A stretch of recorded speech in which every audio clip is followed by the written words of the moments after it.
When someone collapses or speaks in an unknown tongue or claims that they are possessed by a demon, are we witnessing a supernatural event or is it just the brain in crisis?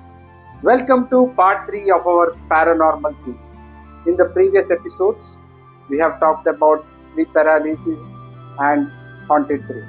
Today, let's talk about one of the most dramatic crossroads between psychiatry and spirituality, exorcism and possession. Across centuries, people have feared supernatural entities or spirits entering the body. Yet, today, modern science and psychiatry offers a different explanation to these phenomena. Let me tell you a story. When I was in 3rd standard, I had a fight with my friend. It was more of a physical fight and I was overpowering him. And suddenly, he stopped moving and started shaking.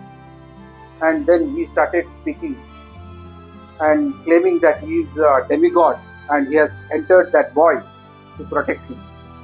And he started questioning me, why are you hurting that boy? I got scared and I backed away. At that age, I didn't have an explanation, but now I do. It is trance and possession disorder. Let's look at this from a spiritual angle. In Christianity, it is usually believed this kind of strange behavior is due to demonic possessions. In Hindu traditions, these possessions have been attributed to spirits or deities entering the body. You might have seen the famous Kantara chapter 1 movie. In tribal culture, people believed ancestors would occupy their body and make them do certain behaviors. So the exorcisms usually involved chanting scriptures or sprinkling holy water, burning incense, commanding the spirit to leave the body of the host. For family, these rituals bring emotional relief. They give a sense of cultural reassurance, and also at the same time it brings about a sense of control. From the mental health perspective, these possession attacks are classified under dissociative disorder, dissociative identity disorder, or trance and possession disorder, where the person may take up different identities or may become possessed by spirits or deities as a coping mechanism to handle the stress and trauma, which can be both physical and mental, like the example which I gave you previously. Or it can be due to catatonia, where there are sudden episodes of silence, rigidity, and agitation, which may look like a possession attack. In psychosis, we usually see delusions and hallucinations, where a person hears voices or sees things which are usually not there, and they respond to it by talking to those imaginary voices and visions and muttering to themselves, which may appear as a possession attack.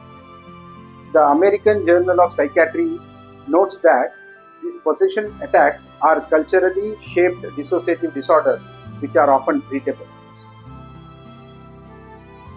Dawa or Duva is my motto when I treat these patients. Healers focuses on faith and rituals, and psychiatrists focus on trauma and brain chemistry. Journal in Transcultural Psychiatry states that the recovery is faster and better when both approaches are respected. Patient with possession attacks improves faster when psychiatry focuses on brain and medications, and healers focuses on rituals which offer cultural comfort, and family feels that their beliefs are acknowledged. In summary, possession attacks cannot be dismissed as a superstition. They are culturally meaningful expressions of distress. Why is it important to talk about these possession attacks? It is very important to create awareness because exorcism alone can provide immediate relief, but it can delay the urgent psychiatric treatment. Psychiatric treatment alone can help, but the families may feel that their belief systems are not acknowledged.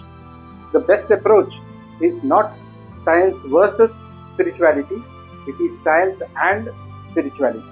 A compassionate blend which not only heals the mind but also fulfills the soul.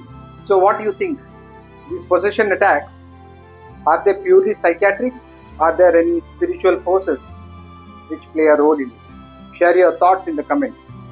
I would love to hear your perspective. This was part 3 of our paranormal series.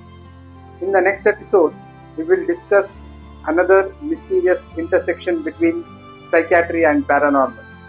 So don't forget to like, share and subscribe to our video if you want to explore the unknown.